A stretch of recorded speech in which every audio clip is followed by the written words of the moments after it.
Buenos días, esta es la explicación del parcial de sistemas operativos, el punto 2, el cual trata de un mini shell.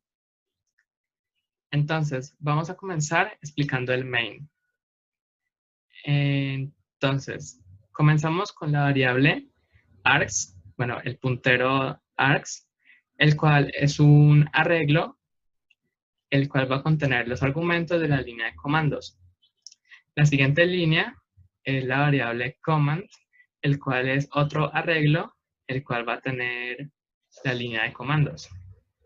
Después de esto, pasamos a la función initArgs, pasando como parámetro args. Entonces, ¿qué hace la función initArgs? La función initArgs se encarga de inicializar el vector de string de argumentos. Esto quiere decir que vamos a vaciar lo que tenía antes para que comiencen como vacíos. Entonces hacemos un for que recorra todo el arreglo args y colocamos cada uno de sus elementos como null. Ya terminada esta función, volvemos a continuar con el main. Entonces, después de esto, ejecutamos la función initCommand, pasando como parámetro command. Entonces, la función initCommand básicamente hace algo muy parecido a la función anterior, la cual es inicializar la cadena de comandos con el string vacío. Para eso usamos la función strcopy, pasando como parámetro command y una cadena vacía. Entonces, colocando esta cadena vacía en command. Después de terminado esto, inicializamos aquí una variable showRun, la inicializamos como 1. Básicamente esta variable funcionaría como un booleano. Entonces, si esta variable se encuentra en 1, significa que todavía tenemos que seguir ejecutando el programa. Y cuando pase a ser 0, significa que ya el programa se terminó. Entonces, hacemos un while, lo cual significa que mientras esta variable anterior, showRun, sea 1, se va a ejecutar el programa una y otra vez.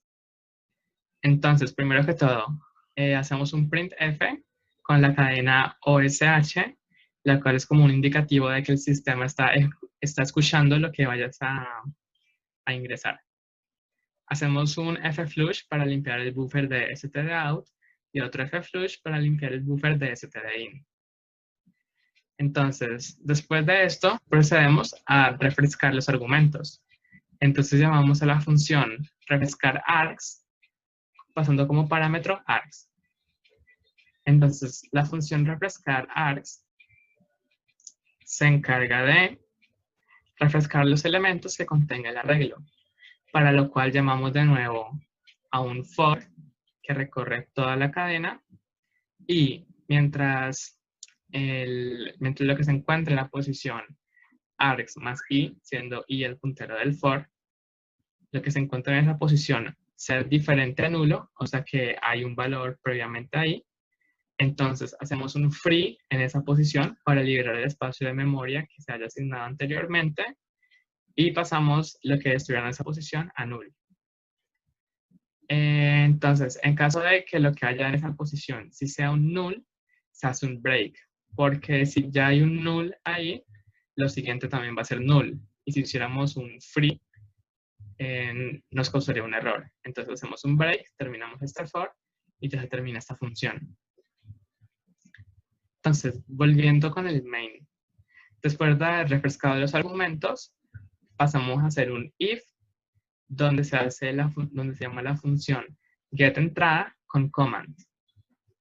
Entonces, la función getEntrada recibe un parámetro que son los commands, y entonces esta función se encarga de leer el comando que está ingresando el usuario. Si la lectura es correcta, va a retornar un 1, y si la lectura es incorrecta, retornará un 0 y mostrará el error que ocurre en su ejecución. Entonces, para esto primero que todo tenemos la variable input, la cual va a ser una variable temporal que permite almacenar el comando ingresado por parte del usuario.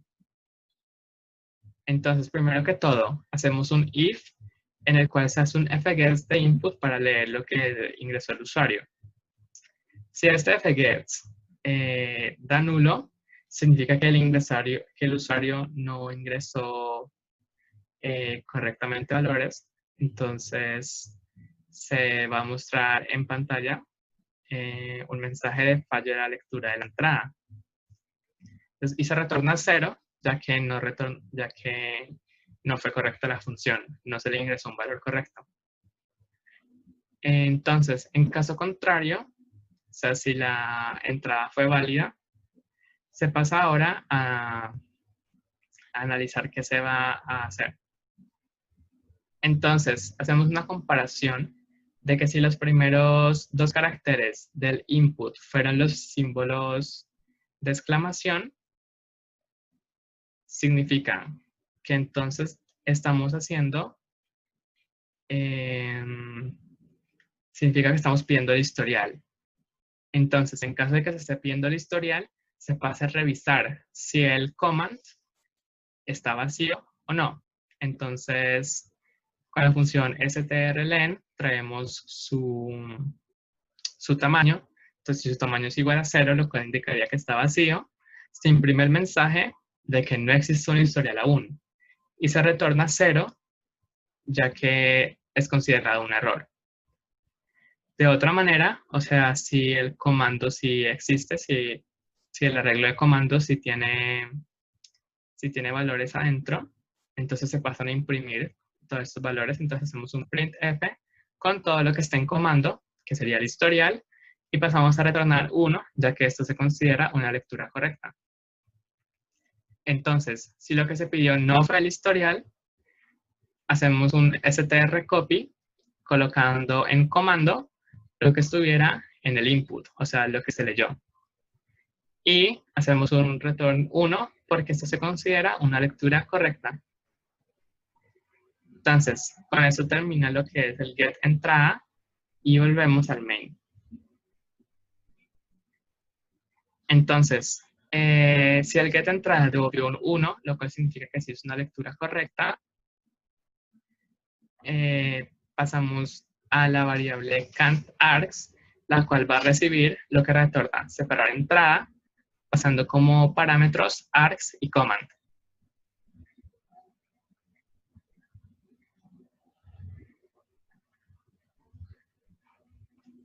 Ya, es que, espérate, es que si no, solo una puede manejarlo, ¿no?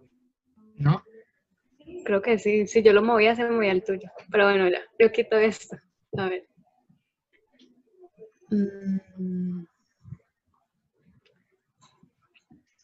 Pues, bueno, entonces luego seguimos con la función de separar entrada, que se encarga de separar la entrada, o sea, command, y la separan argumentos, que serían guardados en el arreglo args. Entonces se inicializa la variable num en 0 y se crea un arreglo de comandos. También se crea un arreglo delimitador en el cual se encuentran las representaciones de los espacios. Luego se pasa a hacer un strcopy que hace la copia del comando de entrada al arreglo de comandos. Y luego se utiliza la función strtalk, que es la que se encarga de devolver un puntero al carácter del siguiente token. O sea que la primera vez que llama apunta a la primera palabra. Y el str token pone caracteres vacíos en la posición del delimitador para que se puedan rastrear los tokens en otra llamada del strtalk. Entonces, cuando strtalk devuelve null, significa que ya no hay más tokens, o sea que ya se dividió toda la cadena. Entonces, por eso se pone este while, que significa que si token es diferente a null, o sea que aún no se ha dividido toda la cadena, entonces se empieza a reservar memoria para la posición de args, para la posición de args en num. Y malloc, que es la que reserva la memoria, la reserva según el bloque que se solicita. En este caso sería el end del token más 1. Y luego, después de que ya se reserva memoria, se hace una copia del token a args en la posición num. Se aumenta num, que es el iterador, y luego se vuelve a llamar token con ese teretoc, pero ahora el parámetro es null porque tiene que empezar a leer desde la posición anterior, que estaba delimitada con el null. Ya luego de que se hace la de separar entrada, se vuelve al main y se verifica si la cantidad de argumentos es igual a 0. Eso significa que no escribió ninguno, entonces imprimiría en consola que escribiera un comando, o si no, que escriba salida para que el programa finalice. Entonces, en la siguiente está la condición de salida, que si es 0 significa que pues escribió salida en la consola, entonces el programa finaliza. De lo contrario, pasa a la función solución, que tiene como parámetros el arreglo de argumentos y la cantidad de argumentos. Entonces pasamos a solución. Entonces lo primero que se hace en solución es detectar la existencia de un pipe. Entonces para esto primero se crea un arreglo args, una copia del arreglo args, que es un puntero al puntero de arreglos inicial, y este arreglo va a corresponder al segundo argumento. Luego se crea una variable para la cantidad de argumentos del segundo comando y se inicializa en 0. Y se pasa a la función detectar pipe, que tiene como parámetros args, cantidad de argumentos, que eso es de el primer comando. Luego tiene args2 y cantidad de args2, que es para el segundo comando. Entonces, en detectar pipe, la idea es buscar si existe un pipe para luego dividir los argumentos en dos partes, uno para el primer comando y el otro para el segundo comando. Entonces, él recorre el arreglo args, siendo el límite cantidad de args, y luego verifica si encuentra un pipe. Si lo encuentra, entonces va a limpiar la memoria reservada para el carácter pipe, que lo hace con free, y luego en esa posición del arreglo, o sea, en la posición ni del arreglo va a poner null, que eso es algo que se especifica en el libro. Y ya luego se empieza a establecer la nueva cantidad de argumentos para args2, que estaría dada por cantidad de argumentos menos i menos 1, y luego se establece la nueva cantidad de argumentos para args, que está dada por i. Y después se pone la posición de memoria para el segundo comando, que estaría dada por la posición de memoria de args más i más 1. Y luego volvemos otra vez a solution y se empieza a crear el proceso hijo en el que se van a ejecutar los comandos. Entonces se crea el proceso hijo, y si ese pip es menor que 0, significa que falló el fork. Entonces se imprime en consola que falló el fork y se retorna 0, ya que eso significa que no fue posible ejecutar el comando. Luego, si pip es igual a 0, significa que se crea el proceso hijo y se verifica si la cantidad de argumentos 2 es mayor a 0. Si es mayor a 0, significa que existe un pipe. Entonces, el arreglo de argumentos 2 existe. Y se empieza a crear el pipe. El pipe se crea con dos posiciones porque tiene que haber una posición tanto para la lectura como para la escritura. Y es necesario que el padre haga un close de P0, de P en la posición 0, que es el lado de lectura del pipe, y luego que el hijo haga un close de P en la posición 1, que es el lado de escritura del pipe, que eso se va a ver más adelante.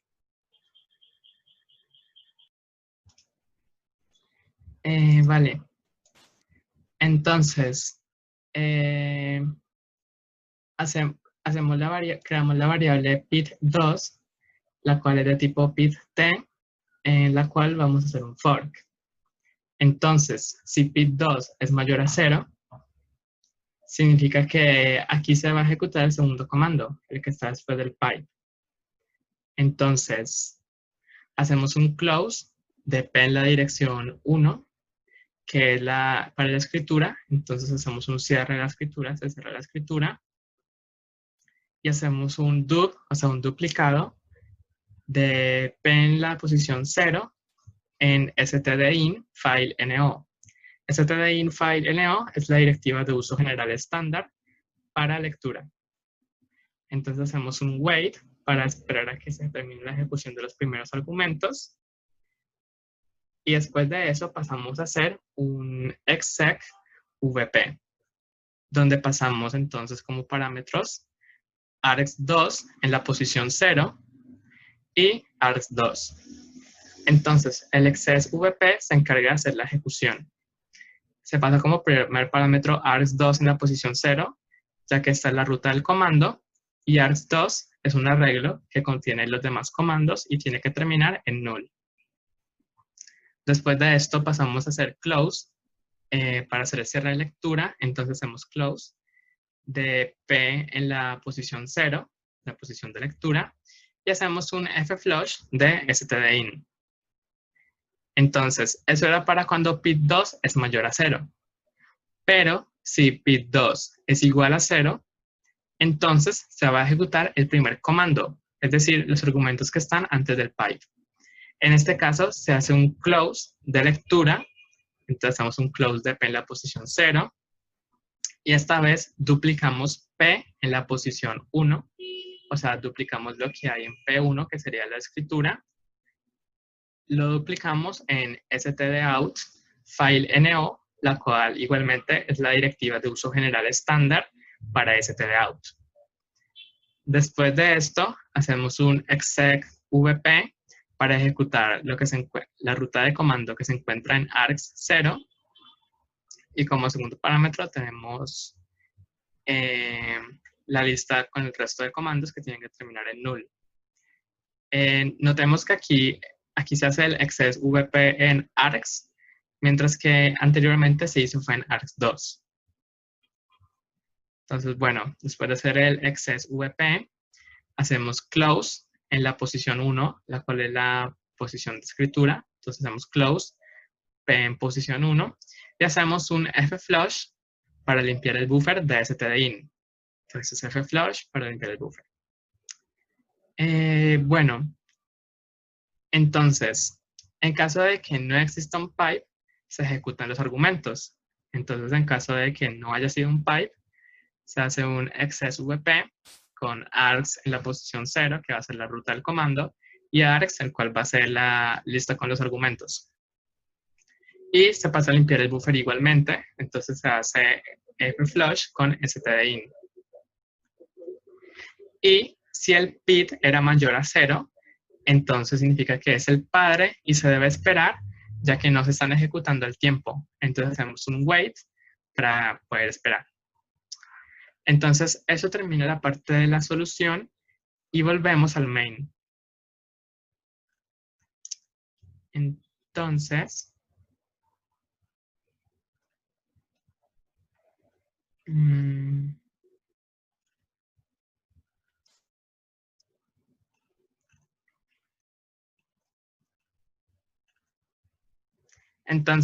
cuando ya se terminó de hacer la solución, se terminó el caso de que haya sido correcta la entrada. Entonces, en caso de que la lectura del comando del usuario haya sido incorrecta, simplemente se ignora este caso y se pasa a leer de nuevo. Entonces, si el usuario se equivocó al ingresar la entrada, simplemente se continúa y se vuelve a leer la entrada hasta que sea una entrada que sí se pueda leer. Y ya al terminar, o sea, cuando se haya dado aquí salida, para que child run haya cambiado a 0, entonces se sale del while, pasamos a refrescar args para liberar la memoria y retornamos 0, terminando de esta manera la ejecución del programa. Ya con esto entonces se terminaría de explicar todo lo que es correspondiente al segundo punto del parcial de sistemas operativos. Muchas gracias.